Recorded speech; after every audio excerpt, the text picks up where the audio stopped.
வணக்கம் வியூவர்ஸ். இன்னைக்கு நம்ம வீடியோவில் என்ன பார்க்க போகிறோம் அப்படின்னு பார்த்தீங்கன்னா, நம்ம சிஏ கோர்ஸ் பற்றி தான் இன் டீட்டெயில் பார்க்க போகிறோம். ஸோ நிறைய பேர் வந்து என்னோட ஓல்டு வீடியோஸ் ரெஃபர் பண்ணிவிட்டு நியூ சிலபஸ் எங்கே இல்லைன்ட்டு கேட்டுட்ருக்கீங்க. அண்ட் நியூ சிலபஸ்க்கு தனியாக ஆல்ரெடி வீடியோ இருக்குது. இன்கேஸ் அதை நீங்கள் லொக்கேட் பண்ண முடியலன்னா இந்த வீடியோ ப்ராபப்ளி உங்களுக்கு யூஸ்ஃபுல்லாக இருக்கும் அப்படின்றதுனால தான்.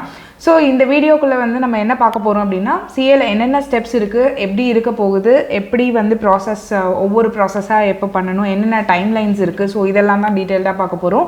ஸோ வீடியோ கண்டிப்பாக எல்லாருமே சிஏ ஆஸ்பிரன்ஸ் எல்லாருக்குமே ரொம்பவே யூஸ்ஃபுல்லாக இருக்கும். ஸோ மறக்காமல் வீடியோக்குள்ளே போகிறதுக்கு முன்னாடி சேனலும் சப்ஸ்கிரைப் பண்ணுறேங்க. இந்த வீடியோ வேறு யாருக்காவது தேவைப்படும் அப்படின்னு நினச்சிங்கன்னா யூஸ்ஃபுல்லாக இருந்தால் மட்டும் மற்றவங்களுக்கு ஃபார்வர்ட் பண்ணுங்கள். So first thing about CA registration. So யார் இதுக்கு ரிஜிஸ்டர் பண்ணலாம் அப்படின்னு பார்த்தீங்கன்னா, 10th பாஸ் பண்ணதுமே ப்ரொவிஷ்னலாக ரிஜிஸ்டர் பண்ணலாம். பட் சிஏ ஃபவுண்டேஷனுக்கு வந்து அப்பியர் ஆக முடியாது. ஸோ அதுக்கு வந்து நீங்கள் 12th எக்ஸாம்ஸ் முடிச்சிருந்தால் மட்டும்தான் சிஏ ஃபவுண்டேஷனுக்கு அப்பியர் ஆக முடியும். ஸோ ஜென்ரலாக 10th பாஸ் பண்ண பிறகு ப்ரொவிஷ்னல் ரிஜிஸ்ட்ரேஷன் பண்ண முடியும். பட் 12th பாஸ் பண்ணால் தான் எக்ஸாம்ஸ் அப்பியர் ஆக முடியும். ஸோ 12th பாஸ் பண்ண பிறகு ரிஜிஸ்ட்ரேஷன் பண்ணுறதா இருந்தாலும் பண்ணிக்கலாம். பட் ரிஜிஸ்ட்ரேஷன் பண்ணி அட்லீஸ்ட் ஒரு 8 months கிட்ட வந்து பார்த்தீங்கன்னா கேப் இருக்கணும் அந்த எக்ஸாம்ஸ் அப்பியர் ஆகிறதுக்கு. ஸோ இப்போ வந்து பார்த்தீங்கன்னா நீங்கள் ஜானில் ரிஜிஸ்டர் பண்ணிங்கன்னா உங்களுக்கு ஜூனில் எக்ஸாம்னால் நீங்கள் ஜான் ஃபஸ்ட்டுக்குள்ளேயே ரிஜிஸ்டர் பண்ணியிருக்கணும். தென் இப்போது டிசம்பரில் அட்டெம்ப்ட்டுக்கு வந்து ஃபவுண்டேஷன் அட்டெம்ப்ட்டுக்கு நீங்கள் ரிஜிஸ்டர் பண்ணணுன்னா ஜூலைக்கு முன்னாடியே நீங்கள் வந்து ரிஜிஸ்டர் பண்ணியிருந்தால் தான் டிசம்பர் அட்டெம்ப்டை எழுத முடியும். ஸோ இந்த மாதிரி வந்து உங்களுக்கு சர்டன் கன்ஸ்ட்ரெயின்ஸ் இருக்கும். ஸோ இந்த டைம் லைனுக்கு முன்னாடி, ஏன்னா ஜூன் அண்ட் டிசம்பர் மட்டும்தான் எக்ஸாம் அட்டெம்ப்ட்ஸ். ஸோ ஜூனுக்கு முன்னாடியே நீங்கள் ஜூனில் அப்பியர் ஆகணும்னா ஜான் ஃபஸ்ட்டுக்கு முன்னாடியே ரிஜிஸ்டர் பண்ணியிருக்கணும். அதை மட்டும் என்ஷூர் பண்ணிக்கோங்க. ஸோ ப்ரொவிஷ்னலாக நீங்கள் பண்ணணுன்னா ஜான் ஃபஸ்ட்டுக்கு முன்னாடியே பண்ணியிருந்தீங்க அப்படின்னா நீங்கள் ஜூனில் 12th பாஸ் பண்ணிட்டீங்க அப்படின்னா நீங்கள் வந்து எழுத முடியும் எக்ஸாம் அட்டெம்ப்ட்டை. ஸோ இதில் வந்து பார்த்தீங்கன்னா மொத்தம் 4 சப்ஜெக்ட்ஸ் இருக்கும் ஃபவுண்டேஷனில். ஸோ ஒன்று வந்து அக்கௌண்டிங், செகண்ட் வந்து பிஸ்னஸ் லாஸ், தேர்ட் வந்து குவான்டிடேட்டிவ் ஆப்டிடியூட் அண்ட் ஃபோர்த் வந்து பிஸ்னஸ் எக்கனாமிக்ஸ். ஸோ இது குவான்டிடேட்டிவ் ஆப்டிடியூடுன்றது மோர் ஆர் லெஸ் அபவுட் மேக்ஸில் என்ன படிப்பீங்களோ அதெல்லாம் வரும். ஸோ இது வந்து பிஸ்னஸ் எக்கனாமிக்ஸ் வந்து 4th சப்ஜெக்ட். ஸோ இது 2 வந்து சப்ஜெக்டிவ், அதாவது ஃபுல்லாக எழுதுகிற மாதிரி எக்ஸாம் எழுதுகிற மாதிரி இருக்கும். 2 வந்து அப்ஜெக்டிவ் வித் நெகட்டிவ் மார்க்கிங். அப்ஜெக்டிவ்னா question and answer choice choose the correct answer மாதிரி இருக்கும். ஸோ அதில் நீங்கள் தப்பானதுக்கு நெகட்டிவ் மார்க்ஸ் உண்டு. ஸோ 1 மார்க் வந்து நீங்கள் கரெக்டான ஆன்சருக்கு வாங்குறீங்க அப்படின்னா தப்பான ஆன்சருக்கு -0.25 வந்துடும். ஸோ அப்போ வந்து நெட் ஆஃப் ஆக போக மீதி இருக்க வேல்யூ என்னவோ அதுதான் உங்களை பாஸ் பர்சன்டேஜை டிக்ளேர் பண்ணும். ஸோ இதில் வந்து பார்த்திங்கன்னா சேம் க்ரைட்டீரியா தான். 4 பேப்பரில் வந்து ஒவ்வொரு பேப்பர்லேயும் 40% எடுத்துருக்கணும். அண்ட் ஓவராலாக 50% மார்க்ஸ் எடுத்திருந்தால் மட்டும்தான் பாஸ், சிஏ ஃபவுண்டேஷன் பாஸ் பண்ண முடியும். ஸோ ஃபவுண்டேஷன் ரிஜிஸ்டர் பண்ணிங்கன்னா அது வந்து மினிமம் ஒரு உங்களுக்கு வந்து எவ்வளோ இது வந்து வேலிடிட்டி இருக்கும் அப்படின்னு பார்த்தீங்கன்னா உங்களுக்கு வந்து 4 years அது வந்து வேலிடேஷன் இருக்கும். ஸோ அதுக்குள்ளே நீங்கள் வந்து ஃபவுண்டேஷன் பாஸ் பண்ணிடணும். தென் இது எப்படி ரிஜிஸ்டர் பண்ணுறது, இது வந்து நிறைய பேர் கேட்டிருக்காங்க. மற்ற வீடியோஸில் நான் வந்து சொன்னது கிடையாது. நான் ஜஸ்ட் இப்போ வந்து ஒரு ஜிஸ்ட் மாதிரி சொல்கிறேன். நம்மளோட எஸ்எஸ்பி போர்ட்டல்னு, ஐசிஐ எஸ்எஸ்பி போர்ட்டல்னு இருக்கும். அதை நீங்கள் கூகுளில் சர்ச் பண்ணி போனீங்கன்னா அந்த லிங்க்கில் போனீங்கன்னா eservices.ica.org. ஸோ இதுக்குள்ளே போனீங்கன்னா உங்களுக்கு வந்து சிஏ ஃபவுண்டேஷன் ரிஜிஸ்ட்ரேஷன் ஃபார்ம் இருக்கும். ஸோ அந்த ரிஜிஸ்ட்ரேஷன் ஃபார்மில் பேசிக்காக உங்களோட டீட்டெயில்ஸ் தாங்க கேட்கும். அந்த டீட்டெயில்ஸ் எல்லாமே நீங்கள் ஃபில் பண்ணிவிட்டு அதுக்கு வந்து டாக்குமெண்ட்ஸ் அப்லோட் பண்ணணும். ஸோ அதில் வந்து 10th and 12th mark sheets வைக்கணும். Then passport size photo and your signature and ID ப்ரூஃபாக ஆதார், பாஸ்போர்ட் எதனா வைக்கணும். அதுக்கப்புறமா பேமெண்ட், ரிஜிஸ்ட்ரேஷன் ஃபீ பே பண்ண வேண்டியிருக்கும். பே பண்ணிட்ட பிறகு கன்ஃபர்மேஷன், ஐசிஐ கிட்டேருந்து ஒரு கன்ஃபர்மேஷன் வரும். ஸோ இதுதான் வந்து steps for foundation registration. So நீங்கள் ஒன்ஸ் இந்த லெவலை முடிச்சு உள்ளே போயிட்டீங்கன்னாவே உங்களுக்கு அடுத்தடுத்த லெவலுக்கு நீங்கள் யாராவது ஒருத்தர் கைட் பண்ணி போயிட்டுருப்பீங்க. ஸோ இந்த லெவலில் தான் நிறைய பேர் ஸ்ட்ரகிள் ஆவாங்க. ஸோ ஜஸ்ட் ஒரு அப்ளிகேஷன் ஃபார்ம் தான். எஸ்எஸ்பி போர்ட்டலில் போயிட்டு நீங்கள் இந்த ஃபார்ம் ஃபில் பண்ணிவிட்டு தென் இந்த டாக்குமெண்ட்ஸ் எல்லாம் அப்லோட் பண்ணிவிட்டு தென் ஃபீ பே பண்ணிட்டீங்க அப்படின்னா உங்களுக்கு அது ப்ராசஸ் ஆகும். Then CA intermediate. So intermediate வந்து பார்த்தீங்கன்னா உங்களுக்கு ஆஸ் யூஷுவல் இப்போது சிஏ ஃபவுண்டேஷன் முடித்து மினிமம் ஒரு 8 months கேப் இருக்கணும். ஸோ இன்டர்மீடியேட் எழுதணும்னா ஸோ அப்போ ஃபவுண்டேஷன் பாஸ் பண்ணியிருந்து 8 months இருக்கணும். அப்படி இல்லைனா there is another option, direct entry மூலயமா வரலாம் இன்டருக்கு. ஸோ டைரக்ட் என்ட்ரி யார் யாருக்கெல்லாம் எலிஜிபிள் அப்படின்னு பார்த்தீங்கன்னா காமர்ஸ் கிராஜுவேட்ஸாக இருந்தால் மினிமம் 55% மார்க்ஸ் இருக்கணும். அண்ட் அதர் கிராஜுவேட்ஸாக இருந்தால் மினிமம் 60% மார்க் இருக்கணும். எங்கன்னா லைக் உங்களோட கிராஜுவேஷனில். ஸோ அப்போ வந்து இந்த மினிமம் பர்சன்டேஜ் இருந்தால் மட்டும்தான் நீங்கள் சிஏக்குள்ளேயே வர முடியும். அப்படி இல்லை அப்படின்னா நீங்கள் ஐசிஎஸ்ஐ இல்லைனா ஐசிடபிள்யூஏ சிஎம்ஏ கோர்ஸில் வந்து நீங்கள் இன்டர் முடிச்சிருந்தீங்க அப்படின்னா நீங்களுமே அப்ளை பண்ணிக்கலாம். ஸோ இன்டர் முடிச்சிருந்தாவே யூ கேன் ஃபவுண்டேஷன் ஸ்கிப் பண்ணிவிட்டு நீங்கள் டேரெக்டாக இன்டருக்கு அப்ளை பண்ணிக்கலாம்.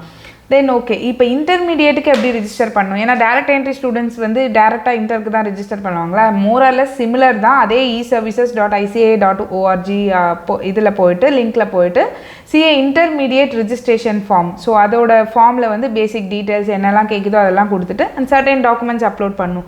அதாவது சிஏ ஃபவுண்டேஷன் மார்க் ஷீட் வைக்கணும் இன்கேஸ் நீங்கள் ஃபவுண்டேஷன் ரூட் மூலமா போகிறீங்கன்னா, அண்ட் கிராஜுவேஷன் மார்க் ஷீட், அதாவது டேரக்ட் என்ட்ரினா கிராஜுவேஷன் மார்க் ஷீட். நான் சொன்னேன் இல்லையா, காமர்ஸ் ஆர் நான் காமர்ஸ் பேஸ் பண்ணி, காமர்ஸ்னால் 55% மினிமம் மார்க்ஸ் அண்ட் நான் காமர்ஸ்னால் 60% மினிமம் மார்க்ஸ் இருந்தால் தான் நீங்கள் வந்து ப்ரொசீடே பண்ண முடியும். தென் பாஸ்போர்ட் சைஸ் ஃபோட்டோ வைக்கணும். ஐடி ப்ரூஃபாக Aadhaar and passport anything like ID ப்ரூஃபாக கேட்குறது நீங்கள் கொடுக்கலாம். தென் ரிஜிஸ்ட்ரேஷன் ஃபீ பே பண்ணிவிட்டு ஐசிஐ கன்ஃபர்மேஷன் ரிசீவ்டுன்னு வந்துச்சுன்னா it will be valid. And இந்த registration is valid for 5 years. So up to 5 yearsக்குள்ளே நீங்கள் இந்த இன்டர் கம்ப்ளீட் பண்ணுறதுக்கு பார்க்கணும். தென் இதில் வந்து என்னென்ன பேப்பர்ஸ் இருக்கும் அப்படின்னு பார்த்தீங்கன்னா, மொத்தம் 2 குரூப்பு. 2 குரூப்பில் வந்து ஃபஸ்ட்டு குரூப்பில் 3 பேப்பர், செகண்ட் குரூப்பில் 3 பேப்பர். ஃபஸ்ட் குரூப்பில் வந்து advanced accounting, corporate and other laws, taxation, இந்த 3 பேப்பர் இருக்கும். செகண்ட் குரூப்பில் வந்து cost and management accounting, auditing and ethics, financial management and strategic management, இந்த 3 பேப்பர் இருக்கும். தென் இது வந்து 8 months ஸ்டடி பீரியட். எக்ஸாமுக்கு முன்னாடி 8 months வந்து நீங்கள் அதை ஃபவுண்டேஷன் ஒரு டேரக்ட் என்ட்ரிலே ரிஜிஸ்டர் பண்ணாலும் ரிஜிஸ்டர் பண்ணி 8 months கழிச்சு தான் நீங்கள் எக்ஸாம்ஸ்க்கு அப்பியர் ஆக முடியும். அதுக்கு அடுத்து என்ன அட்டெம்ப்ட் வருதோ அதே தான்.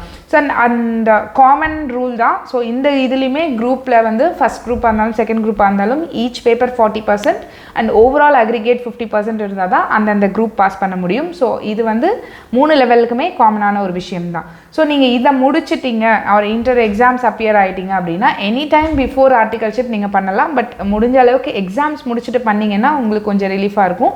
என்ன பண்ணணும் அப்படின்னா ஓரியன்டேஷன் அண்ட் ஐடிடி ப்ரோக்ராம் பண்ணணும். ஸோ இதை வந்து ICITSSன்னு சொல்லுவாங்க. ஸோ இதை வந்து ஆர்டிகல்ஷிப் என்ட்ராகிறதுக்கு முன்னாடி கண்டிப்பாக இதை முடிச்சிருக்கணும். ஸோ அதனால் வந்து ஆர்டிகல்ஷிப்க்கு முன்னாடி இந்த கோர்ஸ் எப்போ வேணால், ஆர்டிகல்ஷிப்க்கு முன்னாடி எப்போ வேணால், இன்டர் ரிஜிஸ்டர் பண்ண பிறகும் பண்ணலாம், இன்டர் ரிஜிஸ்டர் பண்ணிவிட்டு ஆர்டிகல்ஷிப் போகிறதுக்கு முன்னாடி பண்ணணும். ஸோ இன்டர் படிக்கும் போதும் பண்ணலாம், எக்ஸாமுக்கு முன்னாடியும் பண்ணலாம், எக்ஸாமுக்கு அப்புறமும் பண்ணலாம். ஆக மொத்தம் ஆர்டிகல்ஷிப் முன்னாடி வந்து நீங்கள் இந்த கோர்ஸை முடிச்சிருக்கணும். ஸோ இது வந்து பார்த்தீங்கன்னா நீங்கள் இது இன்க்ளூட்ஸ் இப்போது ஐடிடியில் வந்து பார்த்தீங்கன்னா கம்ப்யூட்டர் ஓரியன்டாக இந்த டேலி அண்ட் அதர் திங்ஸ் எப்படி வந்து அதோட ரிலேட்டட் ஸ்கில் செட் வந்து அதில் டெவலப் பண்ணுவாங்க. அண்ட் ஓரியன்டேஷன் வந்து கம்யூனிகேஷன் அண்ட் ப்ரொஃபஷனல் எத்திக்ஸ் எப்படி வந்து பிஹேவ் பண்ணணும் அண்ட் ஆல் தீஸ் திங்ஸ் அவங்க வந்து எஜுகேட் பண்ணுவாங்க. ஸோ இது வந்து பார்த்திங்கன்னா ஈச் வந்து 15 days கோர்ஸாக இருக்கும். இது வந்து ஆன்லைனில் இப்போ இருக்கிறது இல்லைன்னு நினைக்கிறேன், ஒன்லி ஆஃப்லைன் பேட்சஸ், அதில் தான் அட்டென்ட் பண்ணணும். அண்ட் இது வந்து ஆர்டிகல்ஷிப் முன்னாடி பண்ணணும். ஆர்டிகல்ஷிப் வந்து பார்த்திங்கன்னா இதை முடிச்சிட்டிங்க அப்படின்னா இன்டர் எக்ஸாம்ஸ் 2 குரூப்பும் முடிச்சிட்டிங்க அப்படின்னா தான் ஆர்டிகல்ஷிப் போக முடியும். 2 குரூப் முடிக்கலைன்னா போக முடியாது. ஒரு குரூப் முடிச்சிருந்தாலும் போக முடியாது. எர்லியர் ஒரு குரூப் முடிச்சிருந்தா போக முடியும்ட்டு இருந்தது. பட் நியூ சிலபஸில் அதெல்லாம் இல்லை.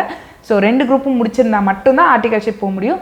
So articleship is 2 years under A practising chartered accountant. So 2 group முடிச்சுட்டு ICITSS முடிச்சுட்டு 2 years ஆர்டிகல்ஷிப் போவீங்க. எர்லியர் 3 yearsஆக இருந்தது ஓல்டு சிலபஸில். பட் இப்போ வந்து கிளியராக 2 years மட்டும்தான். ஸோ 2 குரூப்பும் முடிச்சிருந்தா மட்டும்தான் ஆர்டிகல்ஷிப் அண்ட் 2 years தான்.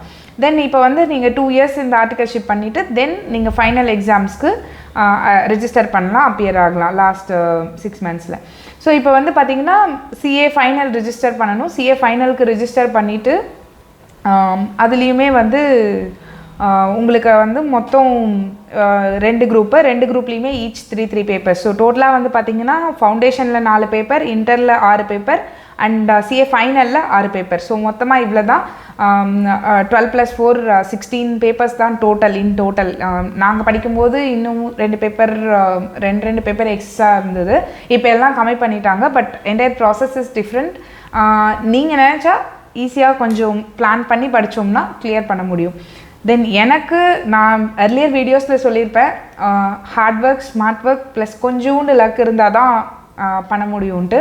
அண்ட் ஐ ஃபீல் ஸோ எனக்கு கொஞ்சம் லக் இருந்தால் ஈஸியாக கிளிக் ஆகும் அப்படின்றது. ஏன்னா நான் நிறைய பேர் என்னோடய ஜேர்னியில் பார்த்த வரைக்கும் நான் சொல்கிறேன், எவ்வளோ ஹார்ட் ஒர்க் பண்ணவங்களும் பார்த்துருக்கேன், எவ்வளோ ஸ்மார்ட்டாக ஒர்க் பண்ணுறவங்களையும் பார்த்துருக்கேன். But still somewhere something was lagging. So I felt that was luck. But யாரும் இதை வந்து லக் இருந்தால் தான் பாஸ் பண்ண முடியும் அப்படின்னு எடுத்துக்கணுன்ற அவசியம் இல்லை. Just my opinion. நீங்களும் வந்து உங்களால் முடிஞ்ச அளவுக்கு எவ்வளோ ஸ்மார்ட் ஒர்க் பண்ணி அதை கிளியர் பண்ண முடியுமோ அந்த எஃபர்ட் போடுறதுக்கு பாருங்கள். தென் சிஏ ஃபைனலில் என்னென்ன பேப்பர்ஸ் இருக்கும் அப்படின்னு பார்த்தீங்கன்னா, குரூப் 1ல் financial reporting, advanced financial management, advanced auditing and professional ethics. And group 2ல வந்து direct and indirect taxes and multidisciplinary case study. இது வந்து ஓப்பன் புக்காக வரும். தென் எலெக்டிவ் சப்ஜெக்ட், இதில் இந்த கீழே இருக்க 4 இதில் ஏதாவது ஒரு சப்ஜெக்ட் நீங்களாக சூஸ் பண்ணிக்கலாம். So risk management or international taxation or economic laws or global financial reporting standards. So இந்த 4ல் ஏதாவது ஒரு எலெக்டிவ் சப்ஜெக்ட் நீங்கள் சூஸ் பண்ணிக்கலாம் உங்களுக்கு ஏற்ற மாதிரி. ஸோ இதுலேயுமே same condition 40% in each subject and overall aggregate 50% இருக்கணும். தென் கம்ப்ளீட் இங்கேயுமே வந்து அந்த ஐசிஐடிஎஸ்எஸ் வந்து ஒரு அட்வான்ஸ்டு கோர்ஸ் இருக்குது. ஸோ அப்போ பண்ணது வந்து பேசிக் கோர்ஸ் ஆர்டிகல்ஷிப் முன்னாடி. நீங்கள் எக்ஸாம்ஸ்க்கு போகிறதுக்கு முன்னாடி இதே அதுலேயே அட்வான்ஸ்டு கோர்ஸ் வந்து பண்ணணும். ஸோ அட்வான்ஸ் கோர்ஸ்லேயுமே வந்து பார்த்திங்கன்னா இந்த ERP, advanced Excel, data analytics இந்த மாதிரி ஆனதெல்லாம் வந்து கவர் பண்ணுவாங்க. அண்ட் மேனேஜ்மெண்ட் அந்த எம்சிஎஸ் கோர்ஸ்லேயுமே வந்து ஓரியன்டேஷன்லேயுமே லீடர்ஷிப், டீம் ஒர்க் இது ரிலேட்டடான ஒர்க் இது பண்ணுவாங்க. இதுவுமே 15 days ஈச். ஸோ இப்போ வந்து இதெல்லாம் வந்து முடிச்சிருந்தா தான் சிஏ ஃபைனல் எக்ஸாம்ஸ்க்கு அப்பியர் ஆக முடியும். எக்ஸாம்ஸ் அப்பியர் ஆகி கிளியர் ஆகிடுச்சு அப்படின்னா இதுக்கு நடுவில் வந்து செல்ஃப் பேஸ்டு மாடியூல்ஸ் இருக்கும். செல்ஃப் பேஸ்டு மாடியூல்ஸ் வந்து என்னென்னா அது ஒரு ஆன்லைன் எக்ஸாம் மாதிரி. ஸோ அதுவுமே வந்து ஒரு 4 papers அந்த மாதிரி இருக்கும். அதுவும் கிளியர் பண்ணால் தான் நீங்கள் வந்து சிஏ ஃபைனல் எக்ஸாம்ஸ்க்கு அப்பியர் ஆக முடியும். ஸோ சிஏ ஃபைனல் எக்ஸாம்ஸ்க்கு அப்பியர் ஆகி நீங்கள் கிளியர் பண்ணிட்டீங்க, போத் த குரூப்ஸ் கிளியர் பண்ணிட்டீங்க அப்படின்னா சிஏ மெம்பர்ஷிப் அப்ளை பண்ணலாம். And there ends your dream job or designation, that is like you will become a CA by then. So இப்போ வந்து பார்த்திங்கன்னா இந்த ஓல்டுக்கும் நியூக்கும் என்னென்ன டிஃப்ரென்சஸ் இருக்குன்னு பார்த்தீங்கன்னா இந்த பேப்பர்ஸ் எல்லாம் கம்மியாக இருக்குது. நான் சொன்னேன் இல்லையா, நாங்கள் 8+8 எழுதணும் இன்டர்லேயுமே ஃபைனல்லையுமே. இங்கே வந்து இட்ஸ் ஒன்லி 6. தென் ஆர்டிகல்ஷிப் வந்து 3 yearsலேருந்து 2 years ஆக்கியிருக்காங்க. And self paced learning, that means like இந்த ஓப்பன் புக் எக்ஸாம் இதெல்லாம் எங்களுக்கு கிடையாது, எலெக்டிவ் சப்ஜெக்ட் அந்த மாதிரிலாம் கிடையாது. இப்போ உங்களுக்கு அதெல்லாம் கொஞ்சம் இன்ட்ரெஸ்டிங்காக மாற்றிருக்காங்க. அண்ட் இன்ட்ரெஸ்டிங் இல்லை, ஓப்பன் புக்கில் தான் ட்விஸ்ட்டே இருக்குது. So I know like I have attempted in CS படிக்கும்போது ஓப்பன் புக் எக்ஸாம்ஸ் பண்ணியிருந்தேன். ஸோ அது வந்து நீங்கள் படிக்காமல் போனீங்கன்னா புக்லேருந்து ஒன்றுமே எழுத முடியாது. ஸோ அங்கே தான் வந்து ரியல் பிக்சரே இருக்குது. நீங்கள் படிச்சுட்டு போனால் தான் ஓப்பன் புக் எக்ஸாம் எழுத முடியும். படிக்காமல் போனால் மற்ற எக்ஸாம் கூட எழுதலாம். பட் ஓப்பன் புக் எக்ஸாமுக்கு படிச்சுட்டு போனால் மட்டும்தான் எழுத முடியும். அது மேபி எழுதுகிறவங்களுக்கு தெரியும். தென் செல்ஃப் பேஸ்டு லேர்னிங் மாடியூல்ஸ், அதுவுமே வந்து ஸ்டூடெண்ட்ஸோட ஒர்க்கிங் நாலேஜ், அதாவது ஆர்டிகல்ஷிப்போட நாலேஜ் டெஸ்ட் பண்ணுற மாதிரி இருக்கும். So that is also added in new syllabus only. And இப்போ ஐடிடி கோர்ஸ் எல்லாம் அதே தான், பிஃபோர் ஆர்டிகல்ஷிப் முடிக்கணும். அண்ட் ஃபைனல் ஆர்டிகல்ஷிப்பில் அட்வான்ஸ்ட் ஐடிடி ஓல்டு சிலபஸ்லேயே இருந்தது, இப்பயும் அதே தான் இருக்குது. So that is not a big difference. But மற்றதெல்லாம் இதெல்லாம் கொஞ்சம் சேஞ்ச் பண்ணியிருக்காங்க. That's well and good. எல்லாருமே ஆல்ரெடி ஓரளவுக்கு அடாப்ட் ஆகிட்டாங்க நியூ சிலபஸில். இன்கேஸ் உங்களுக்கு இன்னும் ஃபர்தராக எதுனா டவுட்ஸ் இருந்ததுன்னா டெஃபினட்டாக கமெண்ட் பண்ணுங்கள். எனக்கு தெரிஞ்சதை நான் சொல்கிறேன். I am trying to reply to all the comments, but sometimes some comments miss ஆகிடும். நீங்கள் செகண்ட் கமெண்ட்டாக போட்டிங்கன்னா தட் மீன்ஸ் ஒரு கமெண்ட் போட்டு ரிப்ளை பண்ணியிருக்கேன் அப்படின்னா அதுக்கு அகேன்ஸ்டாக இன்னொரு கொஷின் எதுனா கேட்டிருந்தீங்கன்னா அது எனக்கு அப்பியர் ஆகாது. ஸோ அந்த மாதிரி மிஸ் அவுட் ஆகிருக்கும் some comments. And some comments வந்து I need some time to refer and tell, அந்த மாதிரி ட்ராக் ஆகிருக்கும். இல்லை யார்கிட்டையாவது கேட்டிருப்பேன், அவங்க சொல்லியிருக்க மாட்டாங்க. ஸோ அந்த மாதிரி இருக்கும். என்னால் முடிஞ்ச அளவுக்கு I am just putting efforts to clarify your doubts. And more or less இப்போது நான் என்னோட வீடியோஸ் எல்லாமே I am just giving whatever I know. I am not supporting anybody, I am not against anybody. So இதில் வந்து பார்த்தீங்கன்னா சில பேர் என்ன நினைக்கிறாங்கன்னா, they are coming up and saying that கமெண்ட்டில் வந்து பார்த்தீங்கன்னா இவங்களுக்கு சப்போர்ட் பண்ணுறீங்க, மிடில் கிளாஸ் தான் கஷ்டப்படுறோம். ஐ நோ, எனக்கும் இதெல்லாம் புரியுது. பட் நான் வந்து இருக்கிற ஃபேக்டை தான் வந்து ஐ am just reaching out to you. நான் வந்து யாருக்கும் சப்போர்ட் பண்ணுறதுக்கோ இல்லை இப்படி இருக்குது. என்னை பொறுத்த வரைக்கும் I struggled a lot to be here. So அதனால் வந்து நான் என்னோட நாலேஜை வந்து இன்னொருத்தவங்களுக்கு பாஸ் பண்ணணும் அப்படின்றதுக்கு தான் I'm making video. So there is no money motive or anything in this. So even I am not even taking up clients based on this. எனக்கு அதுக்குமே டைம் இருக்க மாட்டேங்குது. ஸோ என்னால் முடிஞ்ச அளவுக்கு I am doing it as a social service only. So ஏதாவது doubt கேட்டிருந்தீங்க, reply பண்ணலன்னா திட்டாதீங்க, தப்பாக நினச்சிக்காதீங்க. என்னால் முடிஞ்ச அளவுக்கு I am just giving my best. And hope இந்த வீடியோ உங்கள் எல்லாருக்குமே யூஸ்ஃபுல்லாக இருந்திருக்கும்னு நினைக்கிறேன். உங்களுக்கு வேறு எதுனா டவுட்ஸ் இருந்தால் கமெண்ட் பண்ணுங்கள். அண்ட் இது வேறு யாருக்காவது தேவைப்படுனா அவங்களுக்கும் ஷேர் பண்ணுங்கள். அண்ட் எனக்காக கொஞ்சம் லைக்கும் பண்ணிவிடுங்க. அண்ட் போகிறதுக்கு முன்னாடி சேனலும் சப்ஸ்கிரைப் பண்ணிவிடுங்க. மீண்டும் ஒரு நல்ல வீடியோவோடு உங்களை சந்திக்கிறேன். நன்றி, வணக்கம்.